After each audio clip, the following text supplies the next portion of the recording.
ഇപ്പോൾ രാഹുൽ മാങ്കൂട്ടത്തിൽ അൻവറുമായി ഒരു കൂടിക്കാഴ്ച നടത്തുന്ന ദൃശ്യങ്ങളടക്കം പുറത്തു വന്നിട്ടുണ്ട്. അൻവർ മത്സരിക്കാൻ പോകുന്നു എന്നതാണ് ഇപ്പോൾ ലഭിക്കുന്ന വിവരം. എങ്ങനെയാണ് ഇതിനെ? LDF ബാധിക്കുന്ന പ്രശ്നമേ അല്ല. ഞാൻ കഴിഞ്ഞ ദിവസം തന്നെ പറയുന്നുണ്ട്, ഞങ്ങളെ സംബന്ധിച്ചിടത്തോളം ആ ഒരു പ്രശ്നം ഏതെങ്കിലും തരത്തിൽ ഞങ്ങൾ അഭിപ്രായം പറയേണ്ടതോ, പ്രത്യേകിച്ച് സ്ഥാനാർത്ഥി എന്ന നിലയിൽ ഞാൻ അഭിപ്രായം പറയേണ്ടതോ, ഞങ്ങളെ ബാധിക്കുന്നതോ അല്ല. അത് യു ഡി എഫിന് സംഭവിച്ച അനിവാര്യമായ ഒരു അപകടമാണ്. പലരും പറയുന്നത് മുൻ MLA രാജി ഉൾപ്പെടെ കോൺഗ്രസ് നേതാക്കന്മാരുടെ പ്രേരണയും നിർബന്ധവും സ്വാധീനവും എല്ലാം ഉണ്ടായിരുന്നു എന്നാണ്. അത് അവരാണ് അതിനെക്കുറിച്ച് വിശദീകരിക്കുന്നത്. എന്തായാലും പുറമെ മാധ്യമങ്ങളോട് ഈ കാര്യത്തിൽ പല നിലപാടുകളും പറഞ്ഞ ശേഷം ക്യൂ നിന്ന് കാല് പിടിക്കുന്നു എന്നത് ഇപ്പോൾ മാധ്യമങ്ങൾ തന്നെ റിപ്പോർട്ട് ചെയ്യുകയാണ്. ഇനി ആരൊക്കെ അങ്ങനെ വന്ന് ക്യൂ നിന്ന് കാല് പിടിക്കും എന്ന് മാധ്യമങ്ങൾ ഒരുപക്ഷെ റിപ്പോർട്ട് ചെയ്യുമായിരിക്കും. അത് അവർ പരിഹരിക്കട്ടെ, അവരെ ബാധിക്കുന്ന പ്രശ്നമാണ്. ഞങ്ങൾക്കതിൽ ഒന്നും പറയാനില്ല. ഈ തർക്കം രൂക്ഷമായി നിൽക്കുമ്പോൾ ഈ രാത്രിയിലുള്ള സന്ദർശനത്തെ എങ്ങനെയാണ് കാണുന്നത് രാഹുൽ മാങ്കൂട്ടത്തിൽ? അതെ, ഓരോരുത്തരും അവരവരുടെ നിലവാരത്തിനനുസരിച്ചുള്ള രാഷ്ട്രീയ പ്രവർത്തനമാണ് നടത്തുക. അതിൽ നമുക്കെന്തെങ്കിലും അഭിപ്രായം പറയാൻ സാധിക്കില്ല. നമുക്കൊരു ആഗ്രഹവും വെച്ചു പുലർത്താനും കഴിയില്ല. ഓരോരുത്തരും അവരവർക്ക് ചേരുന്ന വിധത്തിലുള്ള രാഷ്ട്രീയ പ്രവർത്തനവും സംഘടനാ പ്രവർത്തനവും നടത്തിക്കൊണ്ടേയിരിക്കും. തൃണമൂൽ സ്ഥാനാർത്ഥിയായിട്ട് അൻവർ മത്സരിക്കുമെന്നുള്ള പ്രഖ്യാപനം വരികയാണ് ഇന്ന്. അതിൻ്റെ ഔദ്യോഗിക പ്രഖ്യാപനം വരും. ഡെറിക് ഒബ്രിയാനൊക്കെ ഇവിടേക്ക് എത്തുന്നു എന്നാണ് പറയുന്നത്. അൻവർ സ്ഥാനാർത്ഥിത്വം എങ്ങനെയാണ് കാണുന്നത്? ആർക്ക് വേണമെങ്കിലും തെരഞ്ഞെടുപ്പിൽ മത്സരിക്കാം. കേരളത്തിൽ വോട്ടുള്ള ആർക്കും നിയമസഭാ തെരഞ്ഞെടുപ്പിൽ മത്സരിക്കാം. നാളെ വരെ അതിന് അവകാശമുണ്ട്. അപ്പോൾ അദ്ദേഹം മത്സരിക്കാൻ തീരുമാനിച്ചാൽ നമുക്ക് അതിൽ പ്രത്യേകിച്ചൊരു അഭിപ്രായം പറയേണ്ട ആവശ്യമില്ല. അത് അദ്ദേഹത്തിൻ്റെ സ്വാതന്ത്ര്യമാണ്, അവകാശമാണ്. മത്സരിക്കുകയോ മത്സരിക്കാതിരിക്കുകയോ ചെയ്യുന്നത്. അവർ മത്സരിക്കുന്ന എല്ലാവർക്കും സ്വാഗതം മത്സരിക്കാൻ. ഒരു വോട്ടർ എന്ന നിലയിൽ, നിലമ്പൂരിലൊരു വോട്ടർ എന്ന നിലയിൽ അങ്ങനെ മാത്രമേ ആശംസിക്കാനേ നമുക്ക് കഴിയും. ഈ മുൻ KPCC പ്രസിഡന്റ് കഴിഞ്ഞ ദിവസം പറഞ്ഞു താങ്കൾ അടിച്ചേൽപ്പിക്കപ്പെട്ട സ്ഥാനാർത്ഥിത്വമാണ് താങ്കളുടേത്, താങ്കൾ റിക്വസ്റ്റ് ചെയ്തിരുന്നു എന്നടക്കമുള്ള കാര്യങ്ങൾ, താങ്കളെ ബലിയേടാക്കുന്നു എന്നടക്കമുള്ള കാര്യങ്ങളാണ് പറയുന്നത്. ഇതിനെ എങ്ങനെയാണ് മറുപടി? സത്യത്തിൽ അങ്ങനെ പറയാൻ പാടില്ല. കാരണം എന്താ വെച്ച് കഴിഞ്ഞാൽ ചില ആരോപണങ്ങളും വിമർശനങ്ങളും ഒക്കെ ഉന്നയിക്കാം. പക്ഷെ ഞാൻ റിക്വസ്റ്റ് ചെയ്തു എന്നെങ്ങനെയാണ് പറയുക? അദ്ദേഹത്തോട് ഞാൻ റിക്വസ്റ്റ് ചെയ്തോ? നിങ്ങൾ പാർട്ടിയോടൊന്ന് പറയണം. അദ്ദേഹം വഴി ഞാൻ റിക്വസ്റ്റ് ചെയ്തു. ഞങ്ങളുടെ പാർട്ടിയിലെ രീതികൾ അദ്ദേഹം ഉൾപ്പെടെയുള്ള പലർക്കും അറിയില്ല. അതാണ് പ്രശ്നം. CPIM എങ്ങനെ പ്രവർത്തിക്കുന്നു, എന്താണ് അതിൻ്റെ ഒരു സംഘടനാ രീതി, ഏതെങ്കിലും ഒരു തെരഞ്ഞെടുപ്പിൽ മത്സരിക്കണമെന്നോ മത്സരിക്കരുതെന്നോ റിക്വസ്റ്റ് ചെയ്യുന്ന രീതിയുണ്ടോ? പ്രശ്നം കോൺഗ്രസ് പോലെയാണ് എല്ലാ പാർട്ടിയും ഒന്ന് ധരിച്ചു പോവുകയാണ്. ദയവായിട്ട് മുൻ KPCC പ്രസിഡന്റ് അല്ലേ പറഞ്ഞു, അപ്പോൾ ദയവായി അദ്ദേഹം മനസ്സിലാക്കണം, എല്ലാവരും നിങ്ങളെപ്പോലെയല്ല. അദ്ദേഹത്തിന് അതിപ്പോൾ കുറേശ്ശെ മനസ്സിലായി വരുന്നുണ്ടെന്നാണ് തോന്നുന്നത്. അദ്ദേഹം ഒരു മാസം മുൻപ് പറഞ്ഞെന്തായിരുന്നു?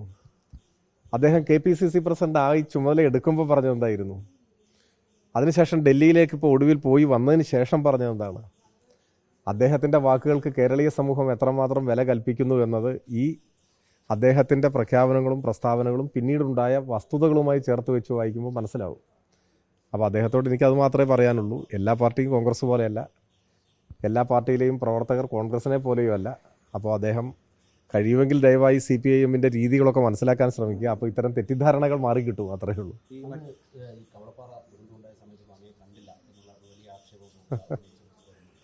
സത്യത്തിൽ ഇന്നലെ ചിലർ എന്നോട് ചോദിച്ചപ്പോൾ ഞാൻ കരുതിയത് നവമാധ്യമങ്ങളിൽ അത്തരത്തിലുള്ള പ്രചരണം ചിലർ നടത്തുന്നു എന്നാണ്. അത് സ്വാഭാവികമാണ്. കാരണം സോഷ്യൽ മീഡിയ ഇപ്പോൾ അടിസ്ഥാനരഹിതമായ പ്രചരണം നടത്താനും പലരും ഉപയോഗിക്കുന്നുണ്ട്. അതിന് പറ്റിയൊരു ഇടമായിട്ട് കൊണ്ടു നടക്കുന്നുണ്ട്. അതിൽ വ്യാജ ഐഡികൾ, അത്തരത്തിലുള്ള ഐഡികളിലൂടെയുള്ള പ്രചരണം, അതെന്തും പറയാവുന്നൊരു സ്ഥലമായി മാറി. അതിനൊന്നും നമുക്ക് മറുപടി പറയേണ്ട കാര്യമില്ല. സത്യത്തിൽ അവഗണിച്ച് തള്ളാവുന്നേ ഉള്ളൂ. പക്ഷെ പിന്നെയാണ് ഞാൻ മനസ്സിലാക്കിയത്, അത് ഞെട്ടിപ്പോയി. ഇവിടുത്തെ മുൻ MLA അങ്ങനെ ഒരു പ്രയോഗം നടത്തിയിരിക്കുന്നു. പ്രളയ സമയത്ത് കണ്ടില്ല എന്ന് പറഞ്ഞു. അത് സത്യത്തിൽ ഞെട്ടലുളവാക്കിയൊരു കാര്യമാണ്. കാരണം കവളപ്പാറ ദുരന്തം എന്ന് പറഞ്ഞാൽ 2019 അല്ലേ? മാധ്യമപ്രവർത്തകർക്ക് ഓർമ്മയുണ്ടോ? 2019 കവളപ്പാറ എന്ന് പറയുന്നത് എന്നെ സംബന്ധിച്ചിടത്തോളം ഒരു അപരിചിതമായ നാടല്ല. ഈ കവളപ്പാറ കഴിഞ്ഞ് ഭൂതാനത്തേക്ക് വന്ന് കടവ് കടന്ന് പോത്തുകലിലേക്ക് ഇറങ്ങിക്കഴിഞ്ഞാൽ അവിടെയാണ് ഞാൻ ജീവിച്ചിരുന്നത് നീണ്ട കാലം. അപ്പോൾ അവിടെ നിന്നൊന്ന് ഉറക്കെ വിളിച്ചാൽ കേൾക്കുന്നത്ര ദൂരത്തിലുള്ളൊരു സ്ഥലമാണ് കവളപ്പാറ. 2019 ദുരന്തം ഉണ്ടാകുന്ന സമയത്ത് ഞാൻ മറ്റൊരു നിയമസഭാ മണ്ഡലത്തിലെ MLA ആയിരുന്നു. പക്ഷെ ഭാഗ്യവശാൽ ആ സമയത്ത് അവിടെ ഇത്തരത്തിലുള്ള കെടുതികളൊന്നും ഉണ്ടായില്ല. 2018 പ്രളയത്തിലാണ് തൃപ്പൂണിത്തുറയിലെ ചില ഭാഗങ്ങൾ ബാധിക്കപ്പെട്ടത്. 2019 അത്ര പ്രശ്നങ്ങളുണ്ടായില്ല. അതുകൊണ്ട് എനിക്ക് വരാവുന്നൊരു സാഹചര്യം ഉണ്ടായിരുന്നു എന്നുകൂടി കാണണം. ഈ വാർത്ത പുലർച്ചെ അറിഞ്ഞ ഉടനെ തന്നെ ഇങ്ങോട്ട് പുറപ്പെടുകയും ചെയ്തത്. ആ യാത്ര തന്നെ വളരെ സാഹസികമായൊരു യാത്രയായിരുന്നു. വേണമെങ്കിൽ സമയമെടുത്ത് നമുക്ക് വിശദീകരിക്കാവുന്നതാണ്.